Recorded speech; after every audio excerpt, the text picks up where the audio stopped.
रोज़ाना pipeline leak होती है। कहने को तो इस सेक्टर को गुड़गांव का दिल कहा जाता है। जो काम होना चाहिए तो वो कभी नहीं हुआ। सरकार से कोई फंड नहीं आता RWA के पास। सीवर ओवरफ्लो है, स्मेल आती है, मच्छर पैदा होते हैं। 2003 में ये कम्युनिटी सेंटर बना था, तब से लेके आज तक इसमें कोई रिपेयरिंग वर्क भी नहीं हुआ। गुरुग्राम का दिल कहे जाने वाले सेक्टर 38 की पॉश सेक्टरों में गिनती होती है, लेकिन वहां की तस्वीर को देखकर वहां बसने वाले RWA के सदस्य और वहां की जनता बहुत परेशान है। वहीं आपको बता दें कि सेक्टर 38 के लोगों ने अपना भरोसा जताकर अशोक यादव को RWA का प्रधान बनाया है और जब वी न्यूज की टीम सेक्टर 38 में पहुंची तो हमने वहां के नवनियुक्त प्रधान अशोक यादव और उनके साथ मौजूद तमाम RWA के सदस्यों से सेक्टर के बारे में जाना, तो उनका कहना था कि जो दशा सेक्टर की पहले थी हूबहू वही तस्वीर आज भी है। सेक्टर का कोई भी विकास नहीं किया गया है, जिसको लेकर अशोक यादव को RWA का प्रधान चुना गया है। आप भी सुनिए क्या कुछ कहना है RWA के प्रधान और उनके सदस्यों का। नमस्कार, आप देख रहे हैं वी न्यूज़। मैं हूं आपके साथ संध्या बेस्ट। इस वक्त मैं मौजूद हूं गुरुग्राम के सेक्टर 38 में, जहां पर नवनियुक्त अशोक यादव को प्रधान बनाया गया है RWA का। उनसे जानने की कोशिश करेंगे कि आखिर यहाँ पर क्या मुद्दे हैं सेक्टर के अंदर जो आम जनता को परेशानी का सामना करना पड़ता है रोज़मर्रा की ज़िंदगी में। आखिर आने वाले वक्त में जो एक जिम्मेदारी उनके कंधे पर दी गई है, ये भी जानने की उनसे कोशिश करेंगे कि आखिर कौन कौन से मुद्दे इस सेक्टर्स के अंदर हैं और अभी तक किन किन मुद्दों को सॉल्व किया गया है। सबसे पहले अशोक जी, मैं आपसे जानना चाहूँगी कि आखिर सबसे पहले तो कॉन्ग्रेचुलेशन, आपको ये जिम्मेदारी दी है, और कैसे देखते हैं क्या मुद्दे हैं सेक्टर्स के? मैम, सबसे पहले तो मैं धन्यवाद करता हूँ वी न्यूज़ का हमारे सेक्टर में पधारने पर। आप लोगों का हार्दिक अभिनंदन और स्वागत करता हूँ, और मैं अपने सेक्टर के लोगों का भी आभार व्यक्त करता हूँ जिन्होंने मुझे और मेरी पूरी टीम को भारी बहुमत से जिताकर और प्रधान पद के लिए हमें और मेरी पूरी टीम को नॉमिनेट किया। सेक्टर में हमारी समस्याएं बहुत ज़्यादा है मैडम। पिछले 10-12 साल से ये मेरे ख्याल कॉरपोरेशन में जाने के बाद से यहाँ पे कोई काम नहीं हुआ। सबसे पहला काम यहाँ पे है पानी का। यहाँ पे वाटर सप्लाई एक हमारी पॉकेट है जो थाने के सदर थाने के साथ में, वहाँ पे तो पानी ही नहीं पहुँचता बिल्कुल ही, और बाकी रोज़ाना पाइपलाइन लीक होती है। पहले हुड्डा के टाइम में यहाँ पे पाइपलाइन जो लगाई गई थी वो 2.5 स्टोरी के हिसाब से जो मकान बने थे उसके हिसाब से थी, और आजकल आप देखते हैं कि स्टिल्ट बेसमेंट और 4 मंजिल बनने लग गई। और हमारा बड़ा कॉमर्शियल सेक्टर है ये, यहाँ पर बहुत सारे PG गेस्ट हाउस सब भी बहुत ज़्यादा है, तो इस वजह से यहाँ पानी की बहुत ज़्यादा किल्लत है। वाटर सप्लाई के लिए हमारे यहाँ केवल एक बूस्टर पंप है और उससे हमारे सेक्टर की सप्लाई नहीं हो पाती। तो एटलीस्ट मेरे ख्याल अलग अलग पॉकेट में अलग अलग बूस्टर पंप होने चाहिए।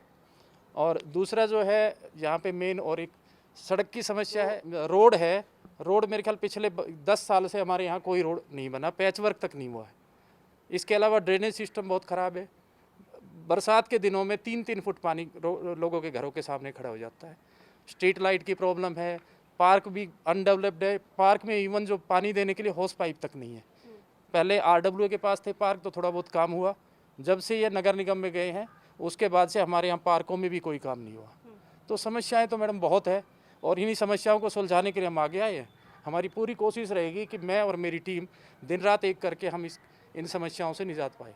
बिल्कुल, जैसे कि आपने तमाम जो इस सेक्टर के अंदर सेक्टर 38 के अंदर समस्याएं हैं उनको गिनाया, और आपने ये भी कहा कि अभी तक इन पर काम नहीं किया गया था, लेकिन एक जिम्मेदारी आपके कंधे पर है। और आपने ये भी कहा कि पहले RWA के द्वारा थोड़ा बहुत काम भी किया जाता था, लेकिन जब से नगर निगम के अंडर ये चीज़ गई है तब से वो काम नज़र नहीं आ रहा है। मैं आपसे जानना चाहूँगी कि अब जो आपके कंधे पर एक नई जिम्मेदारी है, किस तरीके से क्या वो स्टेप होंगे जब आप स्टेप बाय स्टेप यहाँ की जनता के लिए काम करेंगे? कोई फंड नहीं है हमारे पास, सरकार से कोई फंड नहीं आता RWA के पास। हमें तो बस फॉलोअप करना है, और जो यहाँ पे हमारे अधिकारी MCG के उनके पास जाके वहाँ से ग्रांट सैंक्शन करानी है, काम कराना है। अब पता नहीं, ये भी हम पता करेंगे कि हमारे सेक्टर को आज तक कितनी ग्रांट मिली, वो यूटिलाइज हुई या नहीं हुई, या वो कागजों में ही चलती रही। तो इस तरह से बहुत अनगिनत समस्याएं हैं मैडम। समस्याएं तो अगर हम बात करें हमारे यहाँ, आप देखो ये कम्युनिटी सेंटर है। 2003 में ये कम्युनिटी सेंटर बना था, तब से लेके आज तक इसमें कोई रिपेयरिंग वर्क भी नहीं हुआ। मेन बेसिक जो हमारा इशू है, हमारे हाथ में फंड्स का कोई कंट्रोल नहीं है। हमारा सिर्फ एक ही काम रह जाएगा, सिर्फ फॉलोअप करना ऑफिसर्स के साथ में, क्योंकि यहाँ की लोकल कलेक्शन हमारी है नहीं, आरडब्ल्यू से कोई भी कलेक्शन नहीं है। फंड्स की जो भी ग्रांट है वो पार्षद जी के माध्यम से ही यहाँ लग सकती है। हमारा सिर्फ काम, जैसे आपने पूछा कि क्या हमारे स्टेप्स होंगे, हमारा सिर्फ ऑफिसर्स के साथ फॉलोअप है। हम कमिश्नर साहब से मिलने का प्रयास कर रहे हैं। उम्मीद है कल का टाइम मिलेगा तो कमिश्नर साहब के सामने हम अपनी सारी समस्याएं रखेंगे और उनको अवगत कराएंगे। उनको रिक्वेस्ट भी करेंगे कि आप हमारे सेक्टर में आइए, एक बार यहाँ के हालात देखिए और उसके बाद आगे का जो भी कार्रवाई वो करेंगे, वही एक रिक्वेस्ट लेकिन है। जो काम होना चाहिए तो वो कभी नहीं हुआ। और मैं उस पॉकेट से आता हूँ जो सदर थाने के पास से है, 732 से लेकर 804 GF तक। उसमें हमेशा ही पानी की प्रॉब्लम बनी रहती है। उसी वजह से मैं इस टीम से जुड़ा हूँ। और दूसरी पार का सड़क, थाने सदर के पार से जाएंगे, इतने गड्ढे हुए हैं, पानी भरा हुआ है, 2-2 मीटर सीवर ओवरफ्लो है, स्मेल आती है, मच्छर पैदा होते हैं, कोई वो नहीं है। रही पार्क, कांग्रेस घास या गाजर घास उसको कह लो, पार्कों में सब में खड़े हुए हैं। मुझे तो नहीं लगता पिछले 8-7 में हमारे यहाँ इतनी लाइट है, मेरे ख्याल 90% एनर्जी वेस्ट होती रहती है। कोई स्विच नहीं है, कोई सेंट्रलाइज स्विच नहीं है, यही चलता रहता है। हमारे प्रधानमंत्री जी कहते हैं एनर्जी बचाओ, लेकिन यहाँ तो कुछ हो ही नहीं रहा है, क्या करें। कदम तो आरडब्ल्यू ने पहले बहुत सारे उठाए, लेकिन उन पर एक्शन नहीं हो पाया। जो एक्शन होना चाहिए ना, वो नहीं हो पाया उस वक्त। जब से एमसीजी में गया है हमारा सेक्टर, तब से ना कोई सुनने वाला, ना कोई कहने वाला, ना कोई कराने वाला है। सारी दिक्कतें आती है, लोग आते हैं, सुन लेते हैं, चले जाते हैं, कोई एक्शन नहीं होता, ना कोई कुछ काम होता। इन्होंने, हमारे हंस जी ने बोला पानी की सबसे भारी समस्या है, इनके वाले बेल्ट में सबसे ज़्यादा समस्या है। हमारी पार्कों की जो आप दुर्दशा देखोगे, किसी भी पार्क में आपको ना पाइप मिलेगा। हमारे अध्यक्ष जी ने बोला ना पाइप है, ना मोटर है, ना पानी है। जब इस गर्मी में हमें पानी नहीं मिलता, हम सूख जाते, तो पौधों का क्या हाल होगा। तो कहने को तो इस सेक्टर को गुड़गांव का दिल कहा जाता है, क्योंकि वर्ल्ड क्लास हॉस्पिटल भी यहाँ पे मेडिसिटी है। दुनिया भर के लोग, पूरे इंडिया के लोग, सारे अफसर, मंत्री, सब लोग आते हैं। लेकिन सेक्टर में जो रेजिडेंट्स हैं ना, वो सारे मतलब समस्याओं से इतने ग्रसित हैं कि हमें अपने ऊपर भी ये होता है कि हमने डिसीजन गलत लिया। रोड की बात लो, रोड नहीं है, सीवर की बात लो, सीवर नहीं है, पानी की बात लो, पानी ही जब जिस सेक्टर में नहीं है, एक बुजुर्ग आदमी रात को उठ के देखता है कि पानी आएगा और रात भर जागता है, उसके घर पे पानी नहीं पहुंचता। और इसी तरह से सफाई के नाम पे अब पार्क हैं हमारे सेक्टर के अंदर, करीब 27 या 28 पार्क हैं, बहुत बढ़िया पार्क है, लेकिन उसमें डेवलप है 10 पार्क, 10 या 12, और मेंटेनेंस 0।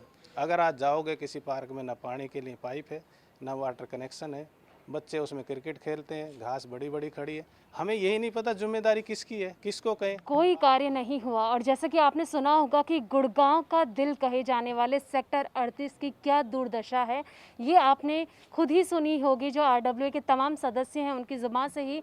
लेकिन अब सवाल ये उठता है कि अब जो ये नया कार्यभार उनके कंधे पर है, और सरकार तक किस हद तक आवाज़ पहुंचती है, किस लेवल तक वो आवाज़ पहुंचती है, और कैसे आने वाले वक्त में काम हो पाएगा, ये तो आने वाला वक्त ही बताएगा। ऐसे ही तमाम बड़ी खबरों के लिए देखते रहिए वी न्यूज़।